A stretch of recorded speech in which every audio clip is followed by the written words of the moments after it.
Bueno, muy buenos días. Es un enorme placer, un gran privilegio volver a este estupendo congreso sobre la Escuela Austríaca de Economía, una escuela que adhiero y, digamos, espero que esta ponencia sirva para reflexionar sobre los conceptos que de la política tenían Ludwig von Mises y Friedrich von Hayek, ¿no? El trabajo, que es una primera aproximación, es para un poco analizar comparativamente aquellos aspectos similares como distintivos respecto de la política de ambos pensadores, y nuestro objetivo es demostrar que la política, en cuanto a su filosofía, su propósito y sus modos de acción, constituía un aspecto importante del pensamiento de Mises y Hayek, si bien estas reflexiones sobre la política, por supuesto, están dispersas en la mayor parte de sus obras y forman parte más bien de conclusiones respecto de las grandes tareas intelectuales que acometieron. Paso al primer punto. Esto se divide en fundamentalmente 4 temas: Mises y la política al servicio de las masas, Hayek, constitución y orden espontáneo, los 2 modelos de libertad política y algunas conclusiones. Siguiente, por favor. En liberalismo, Ludwig von Mises le recordaba a los partidarios del gobierno limitado por la ley del libre cambio que había que recuperar a las masas, a la gente común y corriente, en suma a las mayorías.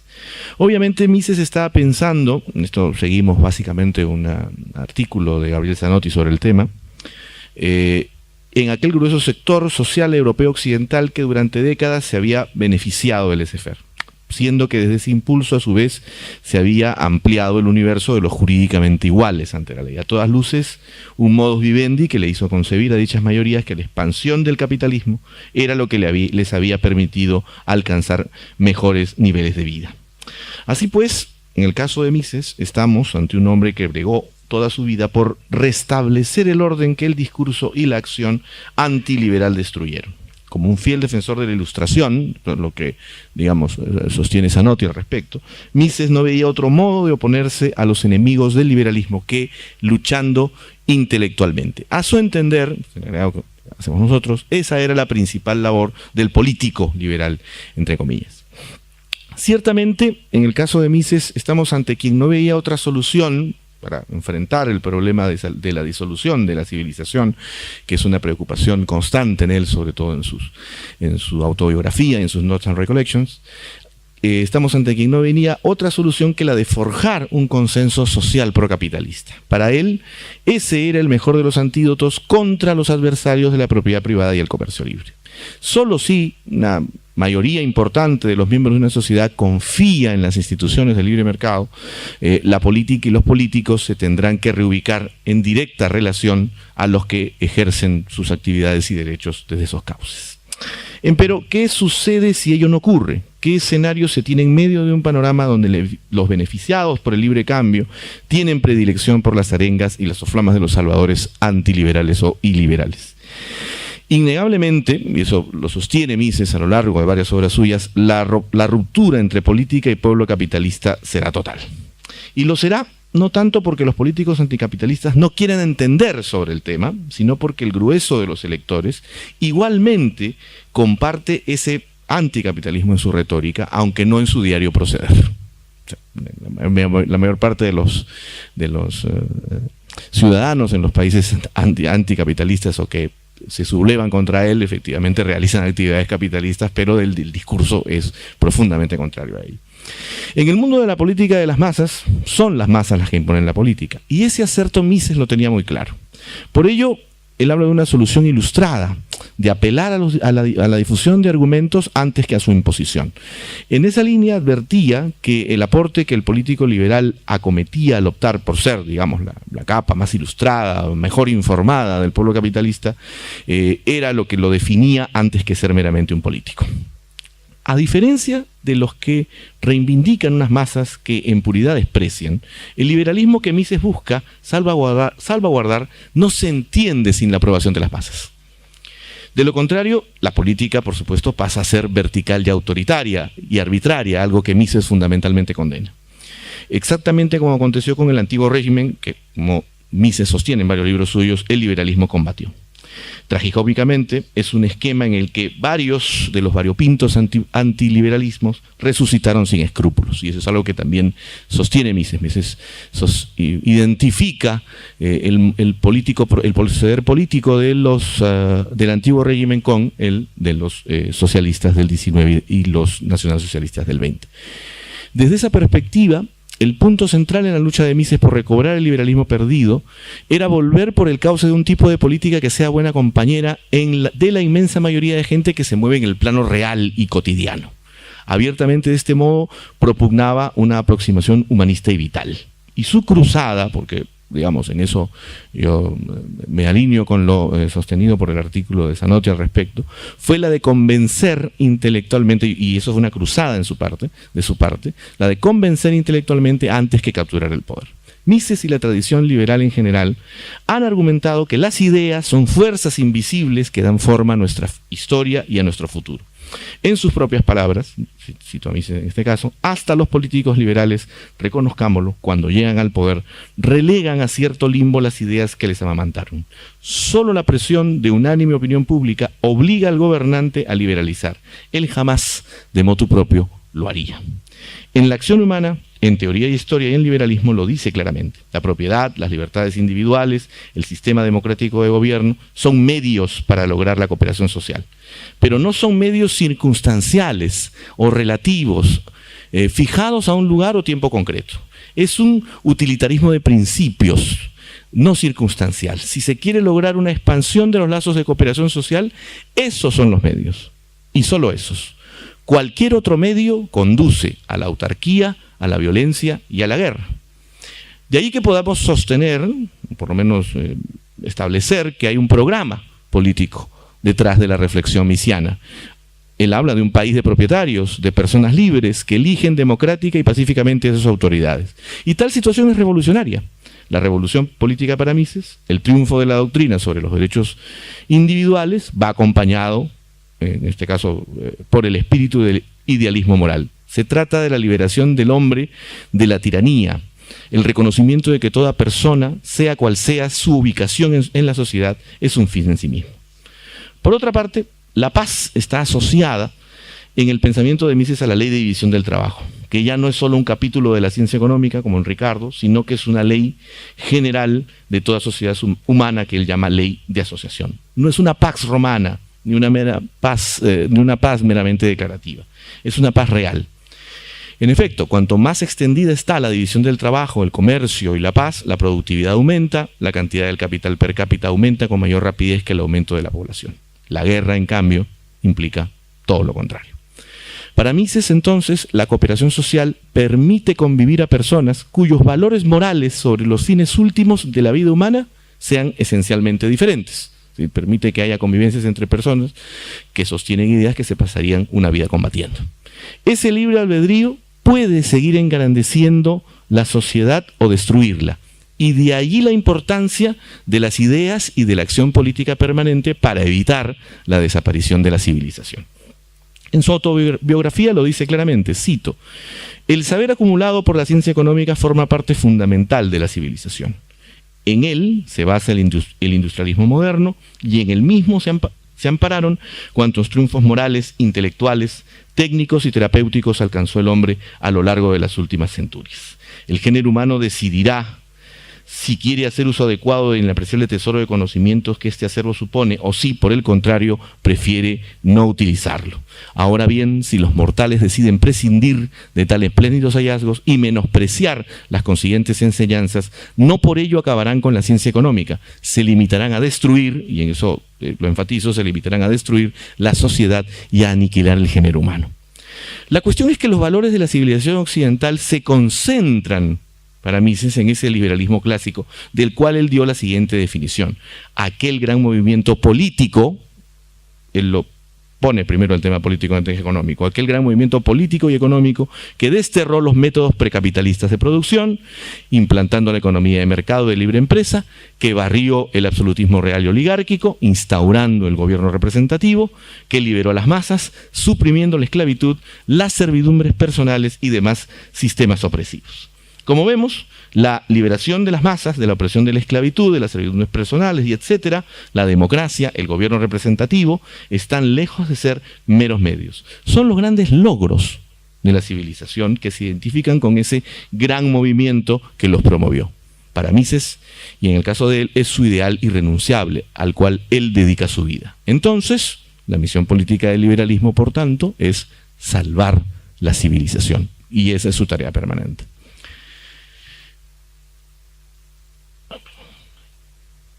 Hayek. Hablemos sobre Hayek y dos aspectos fundamentales en su tratamiento de la política, en particular sobre la Constitución y el orden espontáneo. El pensamiento político de Hayek se basa en el concepto del orden espontáneo. El orden social no planificado es generado por la acción individual dirigida hacia una meta.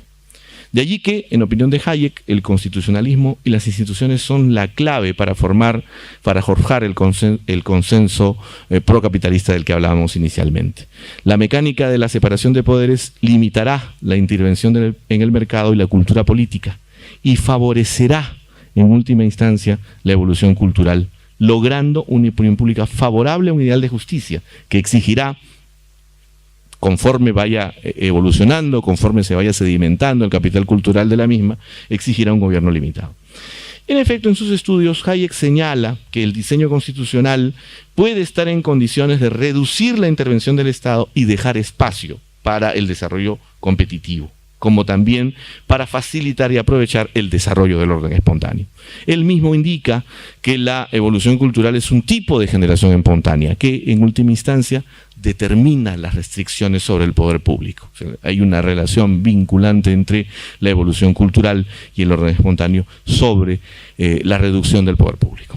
Es más, una ligera diferencia con Mises, en Derecho, Legislación y Libertad, Hayek esboza, profundiza más que Mises sobre el tema, es cierto, una constitución ideal que cuenta con una versión de la separación de poderes destinado tanto a otorgar primacía política a las normas culturales como a limitar la influencia de los grupos de interés que exigen la injerencia del Estado en los procesos sociales competitivos.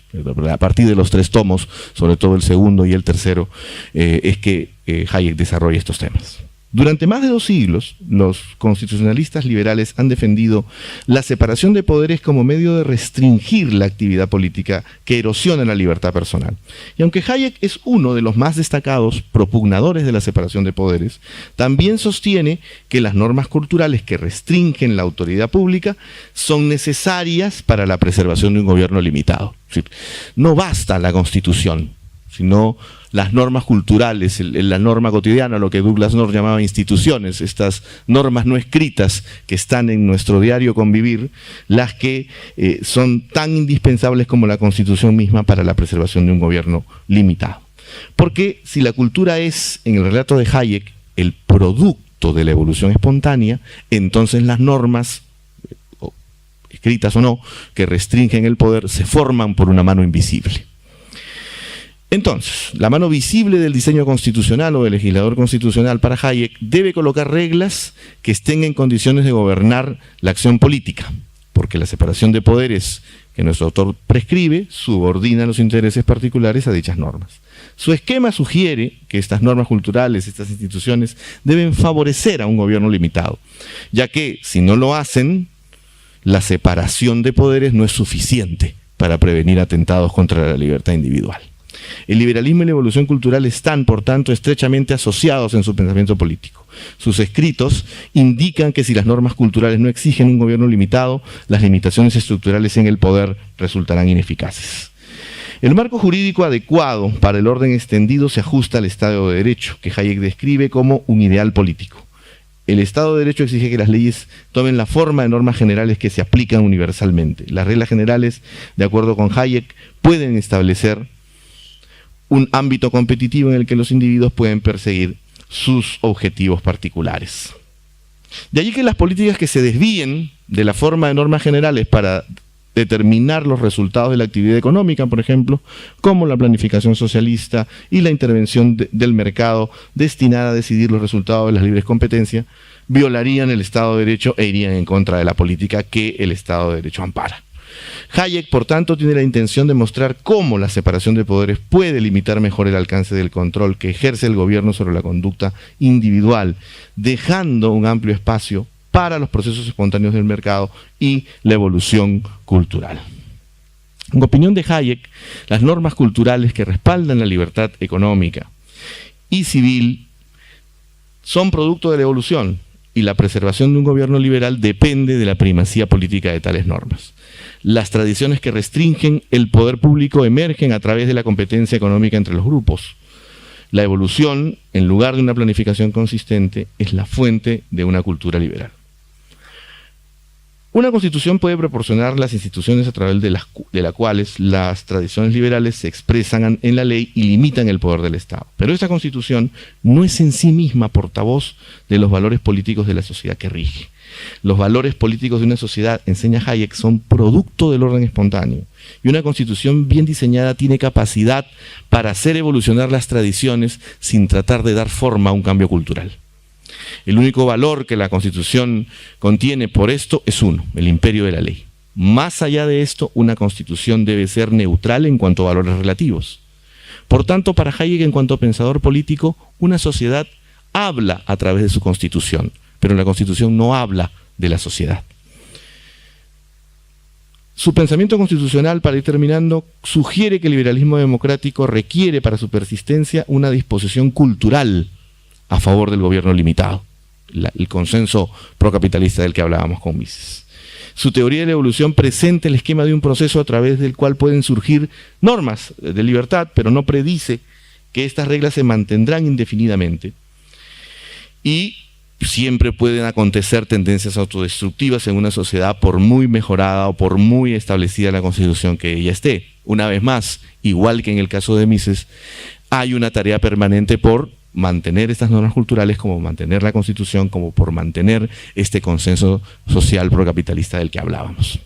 Para ir terminando, su mensaje, en el caso de Hayek, es que la mecánica constitucional, en la cual dedicó 3 tomos y muchos artículos, es, aunque importante, no suficiente para sostener un gobierno limitado, y que por ello debe haber una docencia sobre los valores culturales en forma permanente para evitar su destrucción y con él el de la civilización. Rápidamente hablemos sobre los 2 modelos de libertad política. Acá hago una digresión respecto del análisis de Zanotti sobre 2 tipos de modelos que lo usa para el tema de la intimidad personal.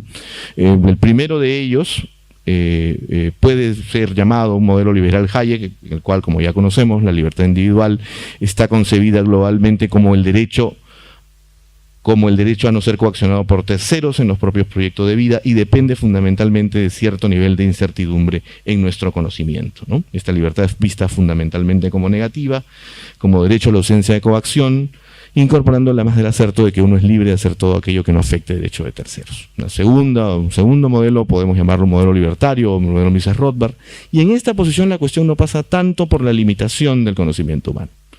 Al contrario, el axioma del sistema, que es un modo de pensar deductivo y a priori, como sabemos, es la posesión que la persona humana tiene de sí misma. Esto es una propiedad privada absoluta sobre la misma persona y, por ende, todos los frutos de su acción libre y voluntaria. Esto, por supuesto, da como resultado el principio de no agresión, el hecho de que las personas no puedan ser agredidas o que nadie tiene el derecho de iniciar una violencia contra un tercero. La libertad, y ambas posiciones tienen un punto teórico en común, que ha influido mucho el modo de argumentar aquí. La libertad personal es concebida como el derecho a hacer todo aquello que no perjudique los derechos de terceros. O sea que, por un lado, la libertad personal no tiene límites morales mientras no afecte derechos de terceros, y a su vez el único deber moral para con otras personas es no iniciar coacción sobre ellas. A su vez, lo que ambos autores concluyen es que las mismas libertades que se gestan y desarrollan en una sociedad libre deben aplicarse, de hecho, a todo el mundo. Concluyamos. Para ambos autores, solo si la generalidad de los miembros de una sociedad confía en las libertades y las instituciones, se adhiere a ellas y no pierde esa adhesión en el tiempo, la política y los políticos se tendrán que reubicar en directa relación a los que ejercen derechos desde esos cauces. Ambos economistas reconocen que para lograrlo, la transmisión de las ideas liberales es una tarea inacabable, pues lo que está en juego es el futuro de la civilización occidental. Es decir, es una tarea sin término.